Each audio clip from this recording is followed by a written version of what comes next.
Partivano pieni di speranze, le valigie di cartone, qualche denaro in tasca, verso una terra assolutamente sconosciuta. Non c'era la TV, tantomeno internet, per poter vedere cosa c'era dall'altra parte dell'oceano. Solo qualche lettera arrivata a casa da qualche amico o parente che prima di lui o lei aveva tentato di trovare fortuna in America. Nell'arco di poco più di un secolo, un numero quasi equivalente all'ammontare della popolazione al momento dell'unità d'Italia si avventurava verso l'ignoto.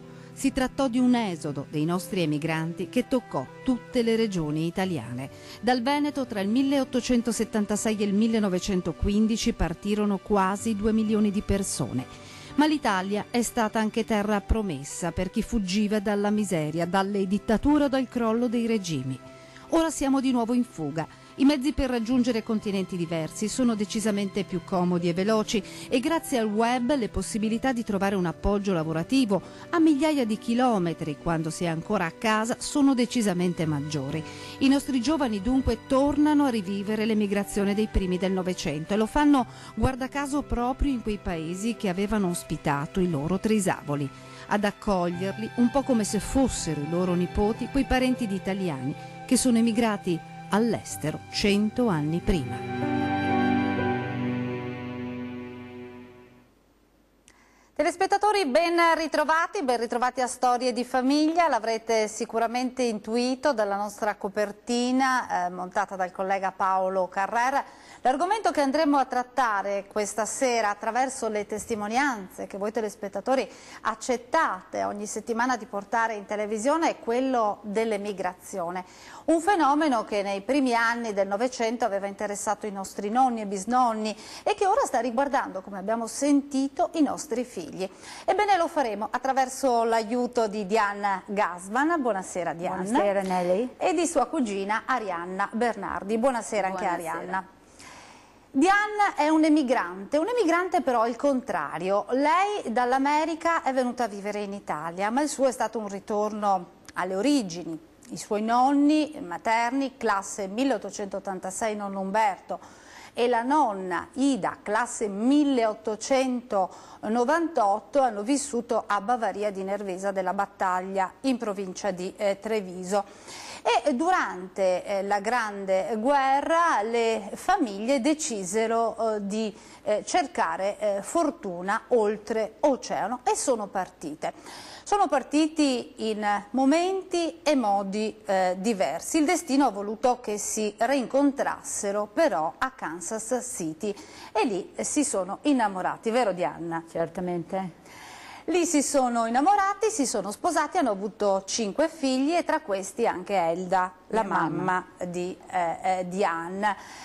Diane cresce in America, studia, frequenta l'università e durante un Erasmus negli anni '80 torna in Italia, torna per studio ma anche per curiosità, sì, anche per conoscere quelli che poi erano i parenti della sua nonna, vero Diane? Sì, per fare un piacere a mia nonna. E che cosa succede? Succede che proprio tra loro incontra quello che poi sarebbe diventato suo marito. Nascono 2 figli, Gloria e Claudio. Nel frattempo Diane si sposa e vive qua e Gloria, una bella ragazza di 25 anni, figlia appunto di Diane, subito dopo la laurea cosa decide? Decide di emigrare all'estero, di fare un po' quello che aveva fatto la sua bisnonna tanti e tanti anni fa. E il fenomeno dell'immigrazione dei nostri giovani sarà proprio l'argomento che tratteremo questa sera. Lo tratteremo assieme a un rappresentante della nuova generazione della Trevisani nel mondo. Stiamo parlando di Marco Chiarelli che è qui con noi. Buonasera Marco. Abbiamo detto che i nostri giovani ritornano nei paesi che erano stati scoperti 100 anni prima dai loro bisnonni. È un fenomeno che via via si sta intensificando nel nostro territorio. Quali sono i motivi, Marco? Beh, i motivi sono senz'altro il tentativo di trovare un lavoro e una propria realizzazione nella vita. E a differenza di quello che succedeva una volta, quindi con i nostri nonni e bisnonni, adesso i giovani partono forse più preparati nell'esperienza migratoria perché magari conoscono le lingue e quindi affrontano questo viaggio verso l'ignoto anche con più coraggio, supportati dalle famiglie e anche da noi stessi come associazione. È anche un po' meno ignoto, visto che il web li aiuta molto. Esatto, il social network, il web, internet facilitano i collegamenti e anche il fatto di sentirsi a casa a migliaia di chilometri all'estero, quindi non viene mai scinto quello che è il rapporto umano, soprattutto con la comunità, con gli amici, che una volta venivano abbandonati per sempre fino a magari all'auspicato ritorno in terra natia. Come aveva fatto un po' nonno Guglielmo. Chi è nonno Guglielmo, Diana? Posso darti del tuo intanto? Sì, possiamo darci del tu con Arianna e con Diana? Bene. Nonno Guglielmo chi è? Così lo diciamo anche ai nostri telespettatori che ci stanno seguendo da casa. Sì, sarebbe il papà di mia nonna. Lui anche era di Nervesa della Battaglia di Bavaria ed è stato il primo immigrante nella nostra famiglia. Quindi lui è partito nei primi del Novecento? Anche prima. Diciamo che a 1897 lui era già stabilito a San Paolo in Brasile, perché mia nonna è nata là nel 1898. Non era partito in aereo? No, non credo. Quindi i viaggi all'epoca erano molto più lunghi, naturalmente? Sì, mia nonna raccontava del successivo viaggio che ha fatto per gli Stati Uniti. Erano lunghi in nave ed erano molto scomode perché non viaggiavano mica in prima classe. E il nonno era partito per quale motivo? Per trovare fortuna qui? Sì, perché qua mancava lavoro. Allora mio bisnonno è partito con la moglie e una figlia già nata, è andata a San Paolo in Brasile, là sono nati altre 3 figlie, però non è andato bene neanche lì. Allora sono ritornati a Nervesa e strada facendo... Ecco, lo vediamo, il nonno Guglielmo, qua anche in età avanzata negli Stati Uniti, sì. E quindi nonno Guglielmo era andato una prima volta a San Paolo in Brasile, lì poi sono nate anche delle altre sorelle Sì, poi è tornato qua. E perché è tornato in Italia? Scusi? Perché è tornato in Italia? Ma perché là o sentiva anche la mancanza dell'Italia e dato che le cose non sono andate come lui sperava, allora ha tentato di tornare qua e vedere se poteva andare meglio. E alla fine ha fatto una bella famiglia, ha fatto 6 figlie, però purtroppo è morta mia bisnonna giovane. Allora lui si è trovato con le figlie da curare, aveva ancora qua entrambi i genitori di lei, i genitori di mia bisnonna. Allora lui ha lasciato qua le ragazze ed è andato negli Stati Uniti a lavorare e là è andato meglio. Questa volta però ha scelto l'America del Nord e non quella del Sud. Sì. E lì poi come è proseguita la vostra? Perché qui stiamo raccontando questa sera la storia di 5 generazioni, perché siamo partiti da nonno Guglielmo, che è un po' che è il trisavolo di Gloria, e poi andremo a incontrare Gloria, che è la figlia di Anna, che come abbiamo sentito all'inizio è ritornata a Kansas City. No, lui è andato là e è andato a lavorare dove scavavano le rocce, lavoro pesante, perché gli italiani all'estero hanno sempre fatto grandi lavori di edilizia, lavori che serviva forze, e si è appoggiato in un posto dove c'erano tanti veneti che si aiutavano e là ha cominciato a mettere a parte qualcosa.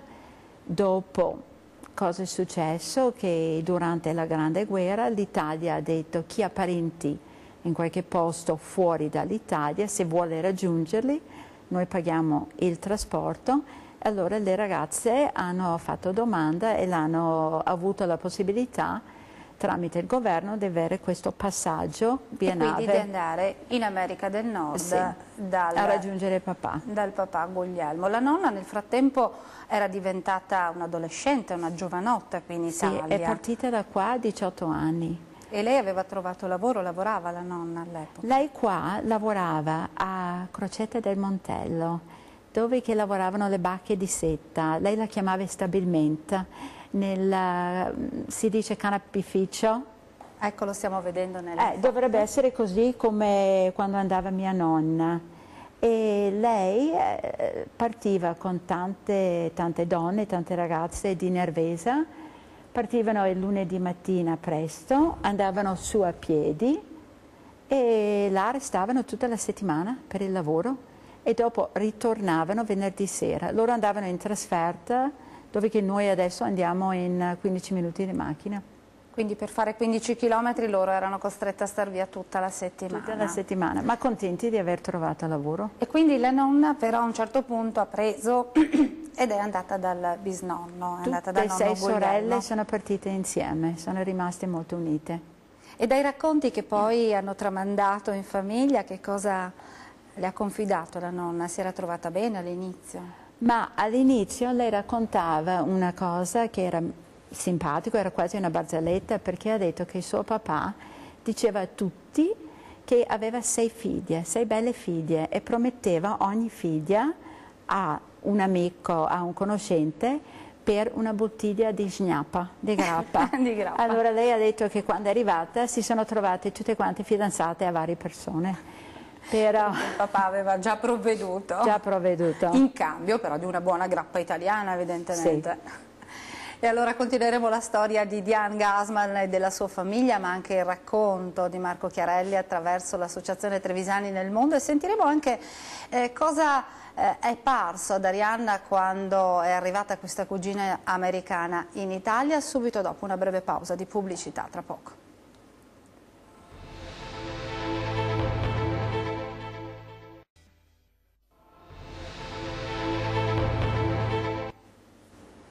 Eccoci nuovamente in studio con Storie di Famiglia, con racconto di 5 generazioni che sono andate, venute, ritornate dall'America in Italia. Ce le racconta, ci racconta la storia Diane Gassman, che è un po' il centro di queste 5 generazioni, o quasi, Diane, sì, più o meno.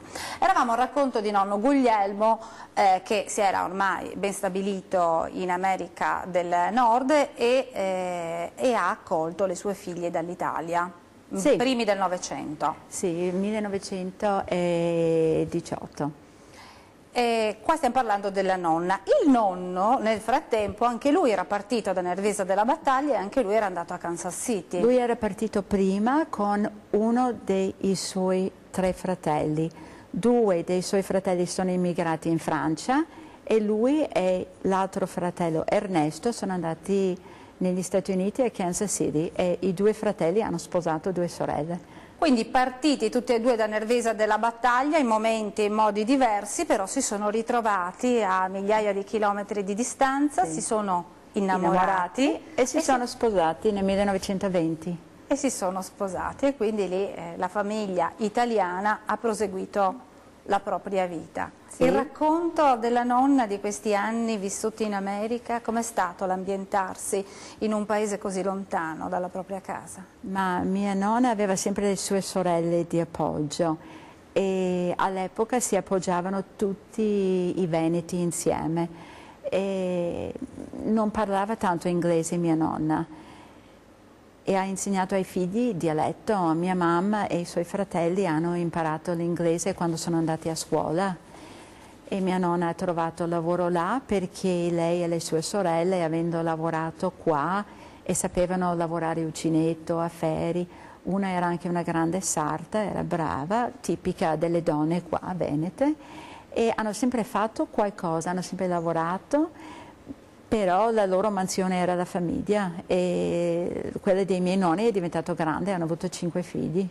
Non mancava ai nonni l'Italia? Mancava tanto e mia nonna quando noi crescevamo ci ha raccontato tutto, che quando venivo qua sapevo dove che andava a prendere i pesciolini, ho visto dove che andava a lavorare, mi raccontava del bar, mi raccontava dei posti a Bavaria, mancava tanto e purtroppo non sono mai tornati. Non ce l'hanno mai fatta? No. All'epoca quando sono tornata io, dopo mi è mancato mia nonna 7 mesi dopo, allora non ha avuto neanche la possibilità di venire con mia mamma e mio papà quando sono arrivati. La mamma Elda invece è nata in America, lei è americana, America, come sì. lei, come te del resto, sì. Diana, perché anche tu hai vissuto e sei nata in America. E la mamma Elda ti parlava della Ma mi nonna? raccontavano tutto, la nonna e le mie zie e mio zio, c'erano tutte le loro storie di quando sono cresciuti, sai, loro crescevano come italiani all'estero, loro seguivano il mangiare italiano, mangiavano radici e polenta quando non era ancora di moda, parlavano italiano, mio nonno andava a funghi, sai, loro hanno vissuto come se fossero italiani all'estero. E tu sei cresciuta un po' all'italiana o no? Un po' all'italiana, ma mio papà era tedesco e allora noi avevamo un miscuglio in casa. Marco, abbiamo sentito il racconto di Diana, un racconto naturalmente riportato di questi bisnonni. So che tu posso dare del tuo anche a te, immagino. Certo. Tu hai fatto molte indagini sulla Trevisani nel mondo e anche su quella che è stata l'emigrazione del passato. Tu come la ricordi dai libri? La ricordo soprattutto dalle lettere di quelli che erano gli emigranti che scrivevano ai propri genitori, anche per rassicurare mamma e papà che stava andando bene l'esperienza all'estero. Molti raccontano di viaggi veramente biblici, difficili, in cui hanno visto anche la perdita di qualche familiare durante questi viaggi, lunghissimi viaggi in nave. Che poi duravano mesi? Che duravano mesi, soprattutto verso l'Australia e verso il Sud America, ma soprattutto viaggi che poi non davano effettivamente subito un lavoro immediato.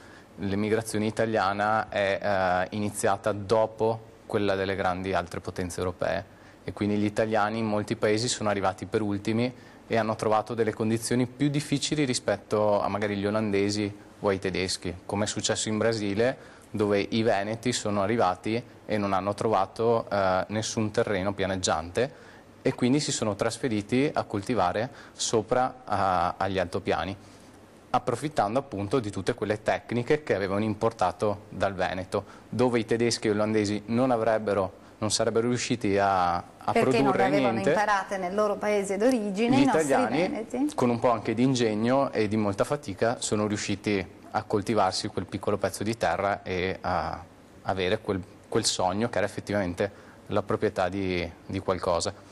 Voi siete il punto di riferimento per questi emigranti che sono andati all'estero, avete varie sedi dislocate un po' in tutto il mondo. Come rimanete in contatto? Negli ultimi anni è difficile non citare appunto internet e i social network, hanno velocizzato quelle che sono le comunicazioni. Prima erano le lettere, quindi la corrispondenza o telefonate, tante telefonate, e soprattutto avevamo il rapporto con questi emigranti che tornavano durante i fortunati, che tornavano durante la stagione estiva o durante le feste natalizie e quindi passavano per la nostra sede e logicamente ci testimoniavano quella che era stata la loro esperienza durante l'anno, ed è stato proprio tramite questi incontri, diciamo anche fugaci e improvvisati, che sono nate molte sezioni all'estero. Questi emigranti avevano come punto di riferimento il nostro fondatore, Monsignor Canuto Toso, che proprio è stato, diciamo, designato a seguire gli emigranti qui in Veneto, in special modo nella provincia di Treviso, che un po' la Trevisani nel mondo è nata come ultima di tutte quelle che erano le associazioni provinciali nei confronti dell'emigrazione. Voi eravate un po' il punto di riferimento per loro, cioè loro si sentivano italiani, l'iscrizione alla vostra associazione era come sentirsi più vicini a casa. Sì, la cosa che stupisce, soprattutto anche leggendo 40 anni di periodico associativo, che esce tra l'altro ogni mese, è proprio il fatto che questo periodico è stato accolto da questi italiani che magari non avevano mai visto l'Italia perché erano nati all'estero, la frase "sentiamo finalmente aria di casa", perché solo il fatto di sapere che era stato costruito quell'oratorio o la scuola nuova o era succeduta magari qualche fatto importante nel loro paese era qualcosa di orgoglio, di aggiornarsi. E di sapere che poi questa rivista era rivolta proprio a loro, per informarli di quello che succedeva a casa. E a proposito di casa, torniamo quindi alla storia di Diane. Quindi eravamo rimasti alla mamma, tu sei nata in America, hai studiato in America, hai frequentato l'università e a un certo punto della tua vita hai detto vabbè, la nonna mi ha raccontato tante belle cose, la mia bisnonna anche, ma cosa sta succedendo veramente in Italia? Cosa hai fatto? Ecco, io ho fatto un Erasmus e sono andata a studiare a Loyola a Roma, all'università, la sezione distaccata a Roma, e quando ero là, provando a migliorare il mio italiano, vedendo un po' d'Italia, mia nonna mi ha chiesto: ti prego, va dove che sono nata, vai a vedere il posto, mandami le foto, vai a incontrare i miei parenti. Allora ho scritto, mi sono messo d'accordo e sono venuta a Nervese della Battaglia ad incontrare un cugino di mia nonna che lei non aveva mai visto perché era più piccolo, non era nato quando è partita, e venendo a incontrare lui, questo primo cugino di mia nonna è diventato mio suocero. Ho incontrato Renato. Quindi diciamo un po' alla lunga, però tuo marito alla fine è un parente. Sì, definitivamente è un parente. E lì hai conosciuto Arianna. E ho conosciuto Arianna. Arianna, sì. Quando avete visto questa bella americana bionda che è arrivata, cosa avete pensato? Vabbè, il fascino di sapere che arrivava questa ragazza americana, conoscerla, perché Renato appunto poi l'ha sposata. E niente, io piccolina, affascinata da sta ragazza, che poi abbiamo legato da subito io e Diana, nonostante magari ero un po' più piccola. E niente, sto fascino, io ero affascinata dalla ragazza americana. Che non parlava bene. Che non parlava bene l'italiano. Tu ti sei innamorata anche dell'Italia però, Diana, a questo punto? Ma senz'altro, senz'altro. A me piace tanto e ho viaggiato in tante parti dell'Italia. E diciamo che vedo il buono, vedo il cattivo, vedo il bene in tutto il mondo, però vedo tanti bei posti che quando li confronto ad altri posti dove che sono stata in Europa, all'estero, non reggono gli altri posti. Come sei stata accolta? Guarda, molto molto molto bene. Diciamo che, scusate, numero uno, la famiglia di mio suocero era molto contenta che era arrivato un parente, e sono entrata e volevano sapere della famiglia là, e mio suocero è sempre stato orgoglioso, contento di un parente dalla lontana che è arrivata. Poi io sono arrivata americana nei miei modi, con le mie usanze, e per esempio mia suocera mi ha insegnato come dovevo far da mangiare per mio marito. Io cucino all'italiana e tutto quello merita mia suocera. Perché tu non sapevi cucinare all'italiana? Ma non sapevo neanche cucinare. C'era un po' di differenza. Sì. E quindi ti sei incontrata con tuo marito, avete deciso di sposarvi e sei comunque ritornata prima in America a concludere i tuoi studi, sì, vero? E lui è venuto all'estate per conoscere la mia famiglia e là tutti si sono emozionati di questo Renato che veniva a presentarsi e abbiamo fatto grande festa, un'estate di festa. E poi c'è stato il ritorno dopo il matrimonio avvenuto in Kansas, sì. C'è stato il ritorno in Italia per vivere in maniera definitiva, sì. da emigrante americana in Italia, ma ne parleremo nella terza parte di Storie di Famiglia, tra poco.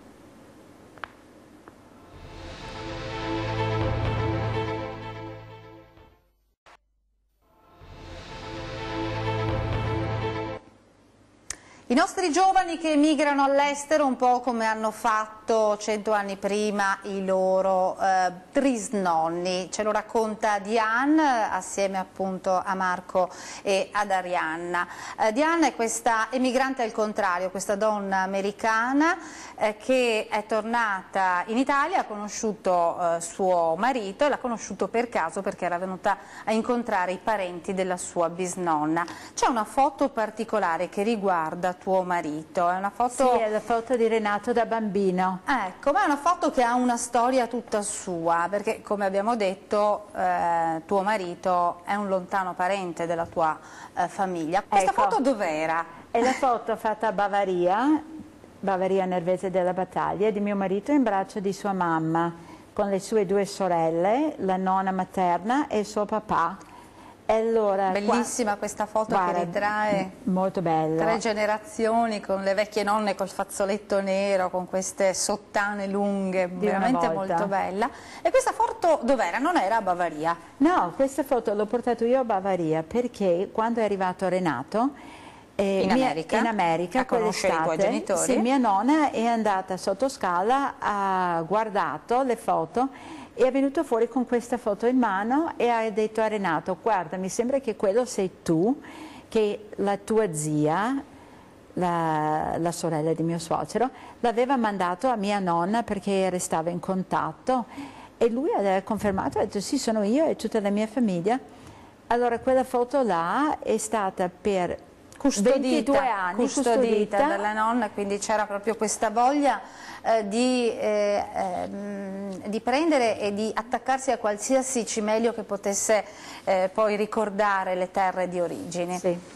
Poi quindi tu hai vissuto in Italia, sono nati Gloria e Claudio, a un certo punto Gloria va all'università E non trova lavoro. Si laurea Sì. in biologia molecolare a Padova, quindi anche una laurea importante, e a un certo punto si ritrova che...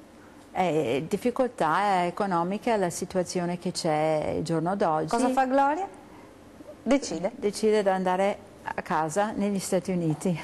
E allora noi adesso vi proponiamo una serie di interviste che abbiamo raccolto dalla nostra Gloria Trinca, che è la figlia di Diana Gassman, questa ragazza, durante il periodo natalizio. Lei è tornata per le vacanze di Natale e a trascorrere appunto le vacanze natalizie con la sua famiglia. Ecco, ci racconta perché questa decisione di prendere e lasciare la sua famiglia e fare un po' come aveva fatto la sua nonna 100 anni prima. Sentiamola.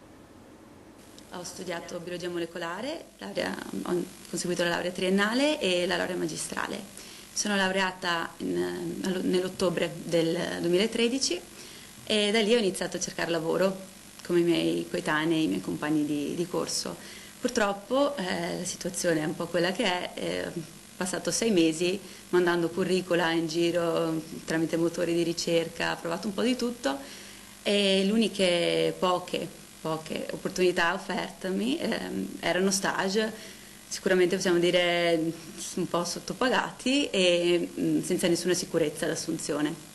Quindi ho deciso di giocarmi la carta americana. La mia bisnonna è partita dall'Italia con una valigia e anch'io sono partita proprio con una valigia, perché non ero sicura di trovare lavoro, non ero sicura di niente. Ho detto: mi faccio il biglietto per 6 mesi e se va bene, se no 6 mesi torno a casa e ricomincio la mia ricerca. Però tutte e due infatti con una valigia sono partite. E sono stata fortunata, dopo nemmeno 2 mesi ho trovato subito un lavoro interessante nel mio settore.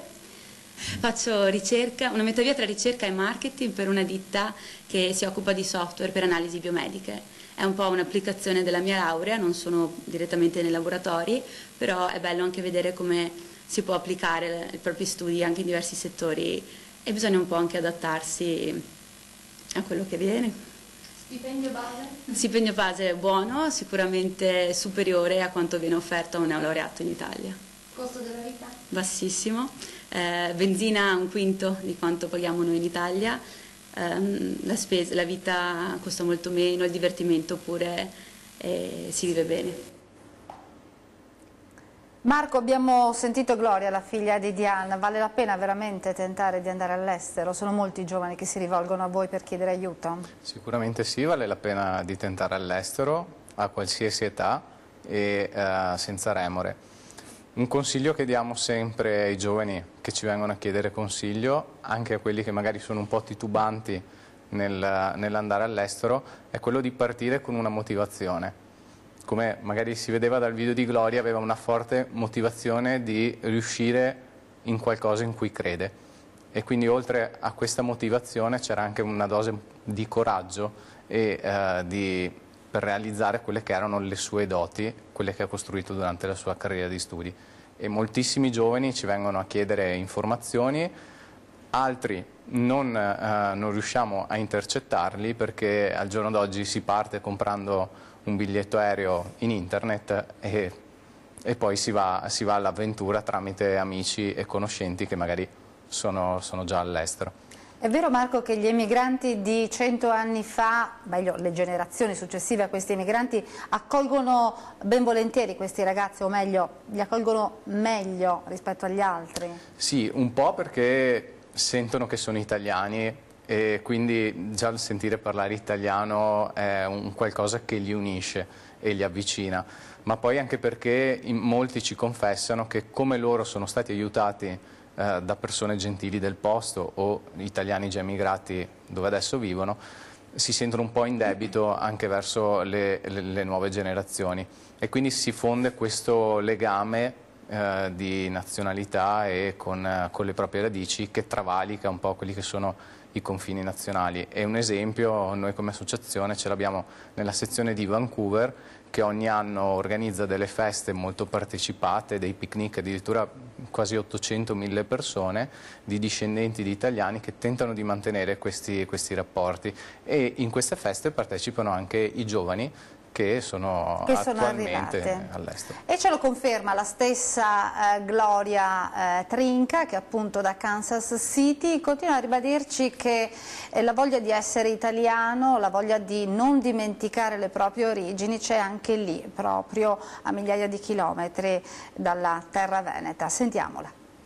Ho un conoscente del mio paese che è andato in Canada e suo nonno ha lavorato per molti anni in Canada, quindi sì, è una cosa che si ripete comunque molto spesso, e posso dire che la comunità italiana all'estero è molto molto molto molto forte.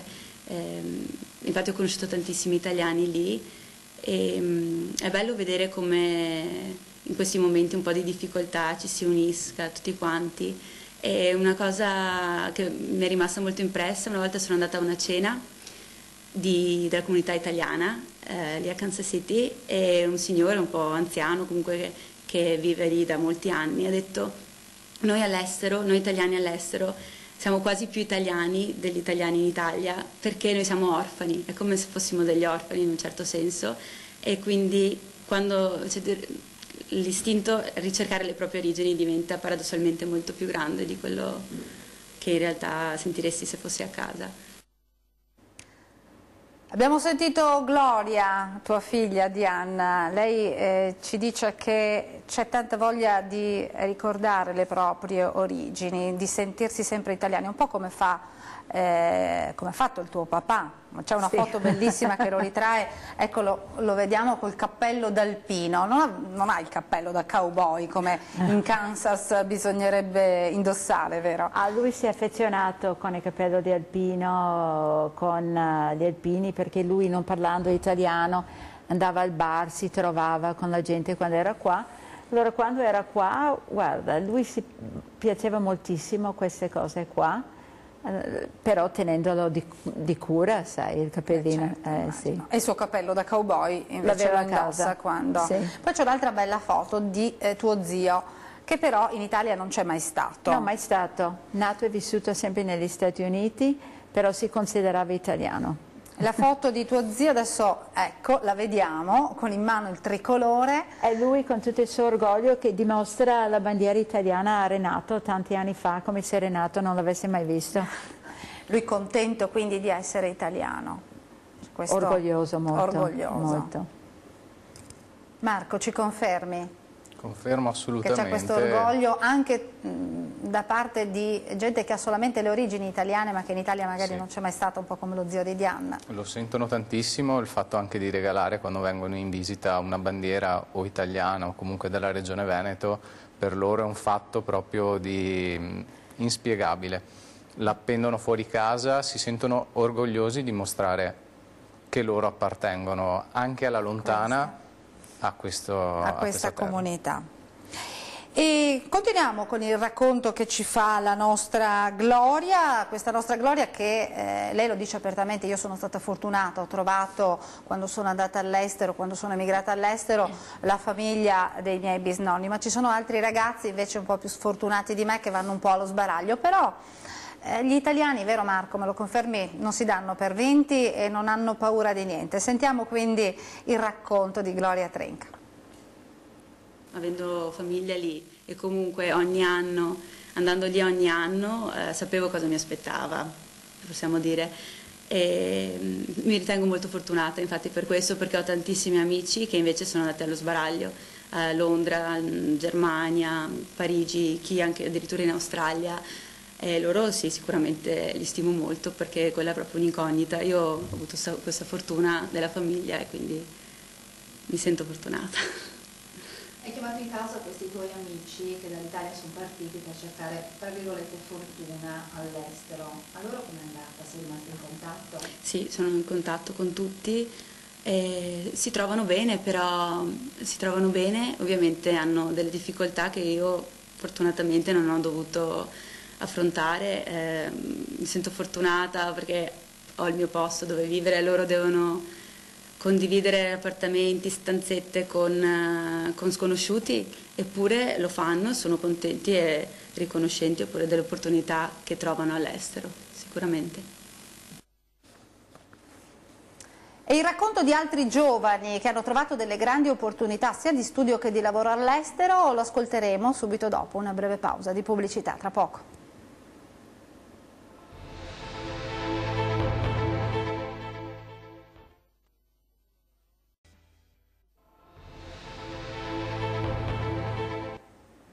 Eccoci nuovamente in studio con Storie di Famiglia, con questo racconto di Diana, questa emigrante al contrario che dall'America è venuta in Italia, ma i cui bisnonni e figlia sono ritornati a Kansas City. Kansas City è una bellissima città dove Arianna, la cugina appunto di Diana, è andata a visitare. Cosa ti è parso quando sei arrivata in questa città da cowboy?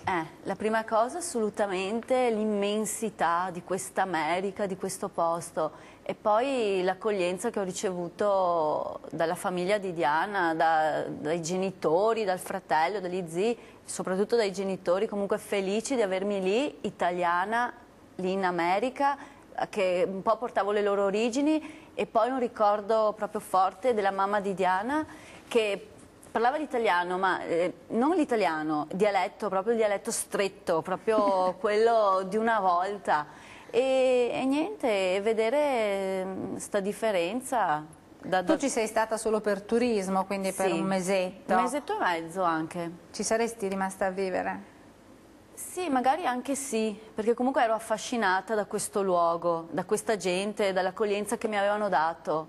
Anche se poi magari, vabbè, quegli anni un po' ero piccolina, per cui i genitori che sai a casa e tutte queste cose. Però sì, i genitori un po' restii a mandare all'estero i propri figli? Vabbè, all'epoca forse, vabbè, i miei mi hanno dato il permesso perché comunque, vabbè, avevo Diana, te, certo. Per cui all'epoca sì, un po' sì. Però comunque c'era un po' di diffidenza, vero Marco? Sì, ci confermi? Marco, sì, andando come turista, magari da sola, se non avevo Diana, magari non ci sarei neanche mai andata. Infatti io la ringrazio sempre tuttora, un bellissimo ricordo averti dato questa opportunità. E avermi dato questa opportunità. Marco, lei e i genitori. C'è sempre un po' di diffidenza da parte dei genitori a lasciare andare i propri figli? Sì, i genitori difficilmente lasciano andare i propri figli e appunto come dicevo prima, quelli più coraggiosi, quelli che vogliono realizzarsi, si staccano dalla famiglia e fanno queste esperienze, perché vivere all'estero sicuramente porta a chiunque persona di chiunque nazionalità una marcia in più sia nel lavoro ma anche nella vita. Sono delle esperienze che poi chi torna e chi rimane all'estero se le segna a vita. Un po' come ha fatto Bernardo Antoniazzi, questo ragazzo che ha preso e da Vittorio Veneto. Da Vittorio Veneto in provincia di Treviso ha preso e è andato a San Francisco in California. Noi ci siamo collegati con lui via Skype, l'audio non è buonissimo però siamo oltreoceano. Sentiamo che cosa ci ha detto Bernardo. Ho avuto l'occasione appunto di andare negli Stati Uniti per un programma di scambio. Prima sono andato a studiare alla San Francisco State University, dove da studente sono passato subito a professore e ho insegnato un corso di animazione tridimensionale per un anno. Mentre stavo insegnando ho avuto la possibilità di cominciare a fare uno stage presso un'azienda a San Francisco, un'azienda che appunto si occupò di animazione tridimensionale per videogiochi, e subito dopo ho cominciato appunto a a lavorare sempre di più con questa compagnia, finché hanno deciso di sponsorizzarmi, appunto, hanno deciso di fare tutte le carte per un visto, per convertire appunto questo visto di stage per un visto di lavoro. Il mio problema più grosso è che non c'è il mio lavoro in Italia al momento, perciò dovrei trovare qualcosa di simile. Questo è il problema, non ci sono progetti della startup appunto di Call of Duty in Italia e direi quasi in Europa. Seguire sempre i propri sogni e qualcosa, se si continua e si ha le capacità, naturalmente si arriva da qualche parte. Abbiamo sentito Bernardo da San Francisco in California. Questo ragazzo ha deciso di andarsene all'estero, però aveva una grande passione, quindi ci vuole comunque una professionalità per non andare così ad occhi chiusi, vero Marco? Sì, lui è proprio un ragazzo che ha fatto del suo hobby, quello dei videogiochi, che moltissimi avevano negli anni '80, attraverso molto studio da autodidatta, e quindi non laureato in quella che era la grafica 3D che stava nascendo in Italia, ha fatto questa esperienza e addirittura può insegnare all'estero queste nuove tecnologie, e lui adesso è responsabile della ricostruzione facciale proprio nei video dei videogame. Bernardo è andato per lavoro, ma ci sono molti giovani che vanno all'estero per studiare, come ha fatto Anna Rita Freda, che ci ha mandato questo video, un video con una sorta anche di consigli che dà ai nostri giovani che sono rimasti in Italia da Salisburgo, in Austria. Sentiamola. Ho studiato giurisprudenza e ora sono dottoranda di ricerca all'Università Ca' Foscari di Venezia e all'Università di Giurisprudenza di Salisburgo. E proprio a Salisburgo mi trovo adesso per condurre alcune ricerche, alcuni studi ai fini della mia tesi.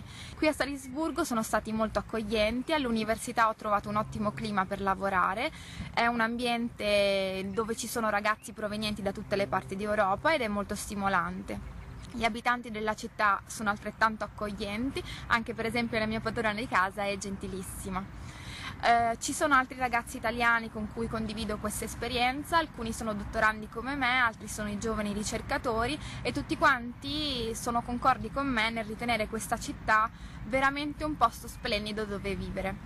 Auguro a tutti di poter condurre un'esperienza all'estero come la mia, sicuramente arricchente, e sicuramente questa esperienza ci darà la possibilità di guardare con una luce diversa all'Europa.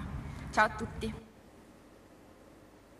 Ecco, questi giovani vanno all'estero, il più delle volte lo fanno per una questione scolastica e poi lì ci rimangono perché si fanno famiglia e riescono a trovare anche una buona professione. Però, come ci dice la nostra Gloria Trinca, la figlia di Diane, andarsene all'estero deve essere comunque sempre una scelta ponderata, che non sia lasciata al caso. Allora sentiamo Gloria nella quinta parte della sua intervista. Partire deve essere una scelta ponderata, secondo me.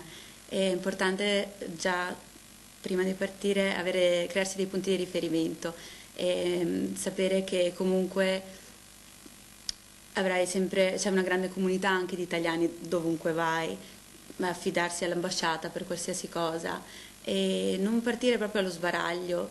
Io personalmente prima di lasciare l'Italia avevo già trovato un lavoro in un ristorante. E quindi ho fatto un paio di mesi lì prima di trovare il mio lavoro definitivo.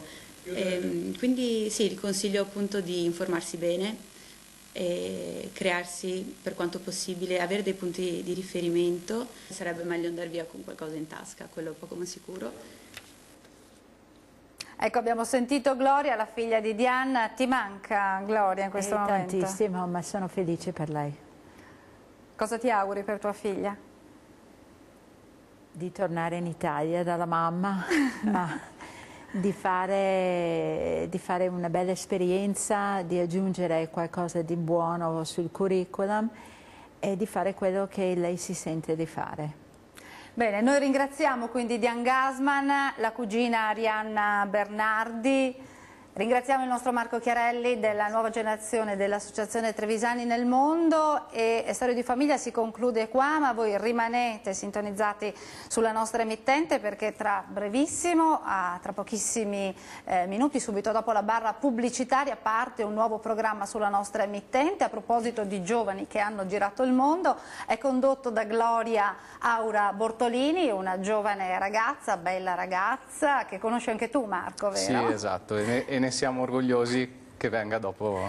Subito dopo Storia di Famiglia. Il suo nuovo programma è Il Veneto in transizione, un programma che vi consigliamo di seguire nel dettaglio, un programma nuovo, dinamico, un po' come lo è la nostra Gloria, e che racconterà proprio la scena artistica, culturale e imprenditoriale del nostro territorio, il nostro territorio che, come abbiamo sentito, è tanto amato soprattutto da quelli che sono emigrati dall'Italia, che ora vivono all'estero. Storia di Famiglia si conclude qui, grazie per essere stati con noi, arrivederci.